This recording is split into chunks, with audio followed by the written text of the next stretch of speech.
जय श्री राम भक्तों, तुलसी के राम चैनल पर आपका हार्दिक स्वागत है। इस चैनल पर हम राम कथा सुन रहे हैं जो कि पद्म पुराण के पाताल खंड से लिया गया है। अब आगे की कथा सुनिए। शेष जी कहते हैं, अपनी राजधानी को देखकर भगवान श्री रामचंद्र जी को बड़ी प्रसन्नता हुई। इधर भरत ने अपने मित्र एवं सचिव सुमुख को नागरिक उत्सव का प्रबंध करने के लिए नगर के भीतर भेजा। भरत जी बोले, नगर के सब लोग शीघ्र ही श्री रघुनाथ जी के आगमन का उत्सव आरंभ करें। घर घर में सजावट की जाए, सड़कें झाड़ बुहार कर साफ की जाएं और उन पर चंदन मिश्रित जल का छिड़काव करके उनके ऊपर फूल भी चढ़ा दिए जाएं।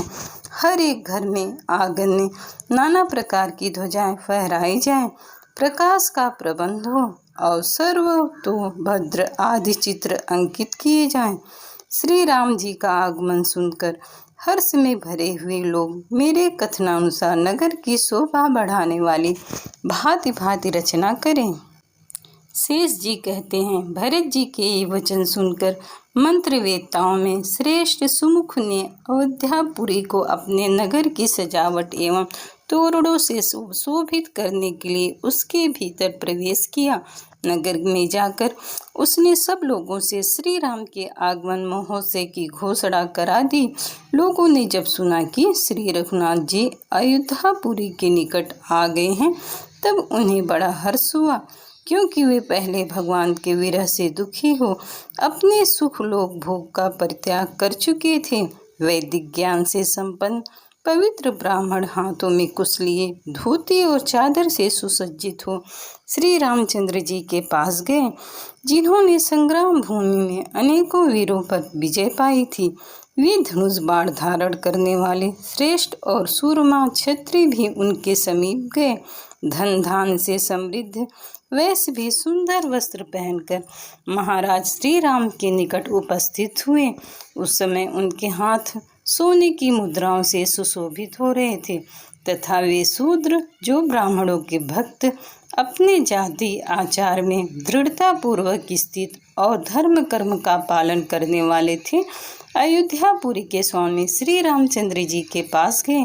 व्यवसायी लोग जो अपने अपने कर्म में स्थित थे, वे सब भी भेंट देने के लिए अपनी अपनी वस्तु लेकर महाराज श्री राम जी के पास पहुँचे।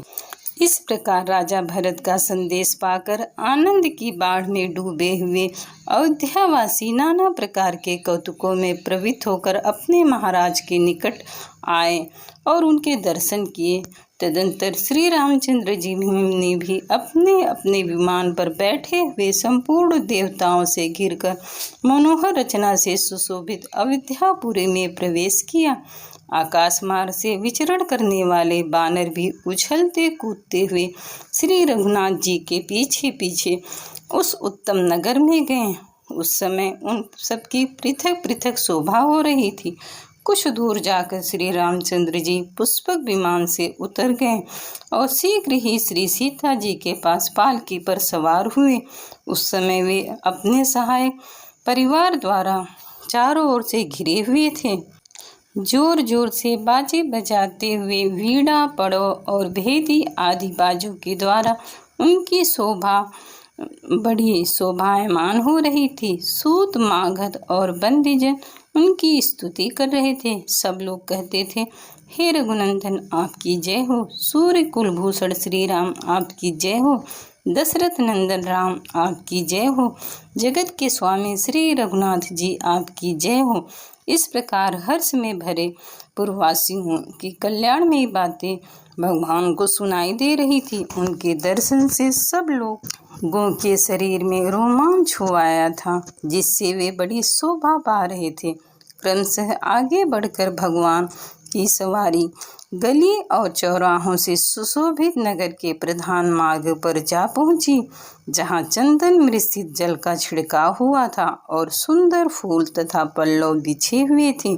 उस समय नगर की कुछ स्त्रियां खिड़की के सामने छज्जों का सहारा लेकर भगवान की मनोहर छवि को निहारती हुई आपस में कहने लगी, पूर्ववासिनियाँ स्त्री बोली, सखियों, वनवासिनी भीलों की कन्याएं भी धन्य हो गईं, जिन्होंने अपने नील कमल के समान लोचनों द्वारा श्री रामचंद्र जी के मुखारविंद का मकरबंद किया पान किया। अपने सौभाग्य से इन कन्याओं ने महान अभ्युदय प्राप्त किया है।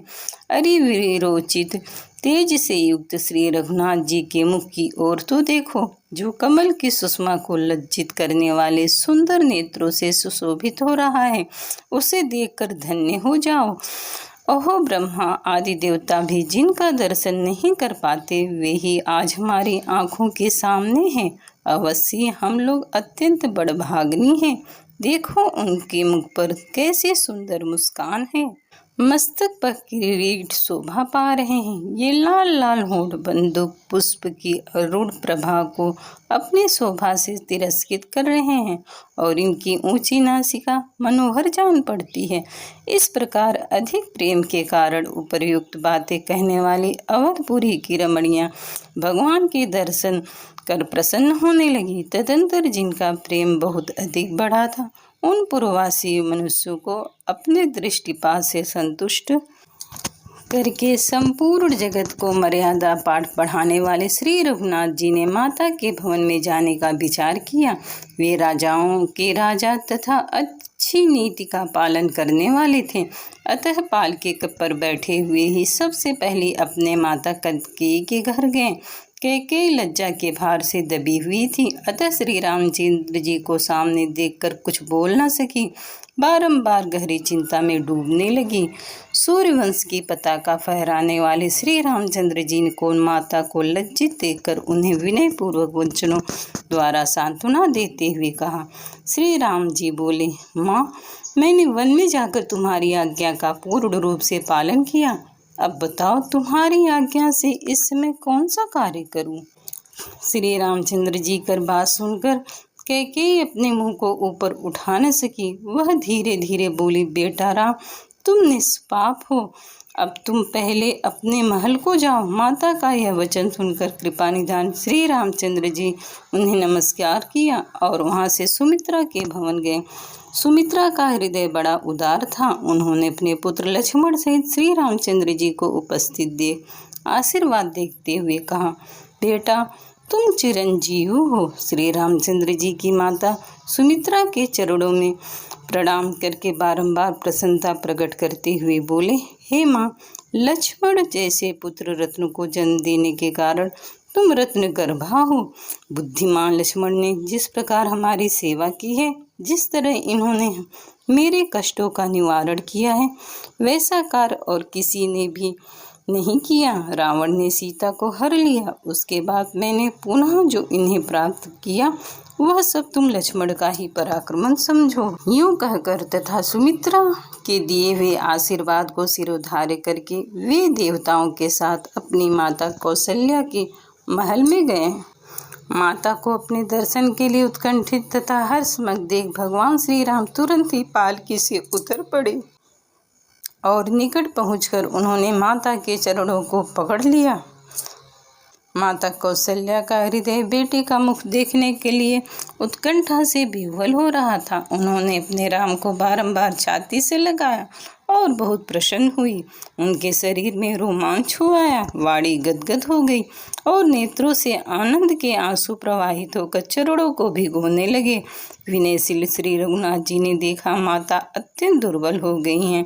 मुझे देखकर ही इन्हें कुछ हर्ष हुआ है। उनकी इस अवस्था पर दृष्टिपात करके श्री रामचंद्र जी बोले, माता, मैंने बहुत दिनों तक तुम्हारे चरणों की सेवा नहीं की है। निश्चय ही मैं बड़ा भागी ही हूँ। तुम मेरे इस अपराध को क्षमा करो। जो पुत्र अपने माता पिता की सेवा के लिए उत्सुक नहीं रहते, उन्हें रजवीर से उत्पन्न हुआ कीड़ा ही समझना चाहिए। क्या करूं? पिताजी की आज्ञा से मैं दंडकारण्य में चला गया। वहां से रावण सीता को हल लेकर लंका गया, किंतु तुम्हारी कृपा से उच्च राक्षसों मारकर मैंने पुनः इन्हें प्राप्त किया। ये पतिव्रता सीता भी तुम्हारे चरणों में पड़ी हैं। इनकी चित्त सदा तुम्हारे चरणों में ही लगा रहता है। श्री रामचंद्र जी की बात सुनकर माता कौशल्या ने अपने पैरों पर पड़ी हुई पतिव्रता बहू सीता को आशीर्वाद देते हुए कहा, हे सीते, तुम चिरकाल तक अपने पति की जीवन संगनी बनी रहो। मेरी पवित्र स्वभाव वाली बहू, तुम 2 पुत्रों की जननी होकर अपने इस कुल को पवित्र करो। हे पुत्री, दुख सुख में पति का साथ देने वाली तुम्हारी जैसी पतिव्रता स्त्रियां तीनों लोकों में कहीं भी दुख की भागनी नहीं होती। वह सर्वदा सत्य है। विदेह कुमारी, तुमने महात्मा राम जी के चरण कमलों का अनुसरण अपने ही करके अपने कुल को तथा इस कुल को पवित्र कर दिया है। सुंदर नेत्रों वाली श्री रघुनाथ जी की पत्नी सीता को यूँ कहकर कौशल्या माता चुप हो गई। हर्ष के कारण उनका सर्वांग पुलकित हो गया। तदंतर श्री रामचंद्र जी के भाई भरत ने उन्हें पिताजी का दिया हुआ अपना महान राज निवेदन कर दिया। इससे मंत्रियों को बड़ी प्रसन्नता हुई। उन्होंने मंत्र के जानने वाले जोशियों को बुलाकर राज्याभिषेक का मुहूर्त पूछा और उद्योग करके उनके बताए हुए उत्तम नक्षत्र से युक्त अच्छे दिन को शुभ मुहूर्त में बड़े हर्ष के साथ राजा श्री रामचंद्र जी का अभिषेक कराया। सुंदर व्याघ्र में के ऊपर 7 द्वीपों से युक्त पृथ्वी का नक्शा बनाकर राजाधिराज महाराज श्री राम उस पर विराजमान हुए। उसी दिन से साधु पुरुषों के हृदय में आनंद छा गया।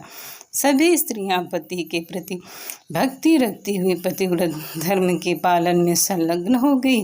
संसार के मनुष्य कभी मन से भी पाप का आचरण नहीं करते थे। देवता, दैत्य, नाग, यक्ष, असुर तथा बड़े बड़े सर्प, ये सभी न्याय मार्ग पर स्थित होकर श्री रामचंद्र जी की आज्ञा को सिरोधार्य करने लगे। सभी परोपकार में लगे रहते थे। सबको अपने धर्म के अनुष्ठान में ही सुख और संतोष की प्राप्ति होती थी। विद्या से ही सबका विनोद होता था। दिन रात शुभ कर्मों पर ही दृष्टि रहती थी। श्री रामचंद्र जी के राज में चोरों की तो चर्चा नहीं की जा सकती। जोर से चलने वाली हवा भी राह चलते हुए पथिकों के सूक्ष्म से सूक्ष्म वस्त्र को नहीं उड़ाती थी। कृपा निधान श्री रामचंद्र जी का स्वभाव बहुत ही दयालु है। ये याचकों के लिए कुबेर थे। इस प्रकार यह अध्याय संपूर्ण हुआ। जय श्री राम।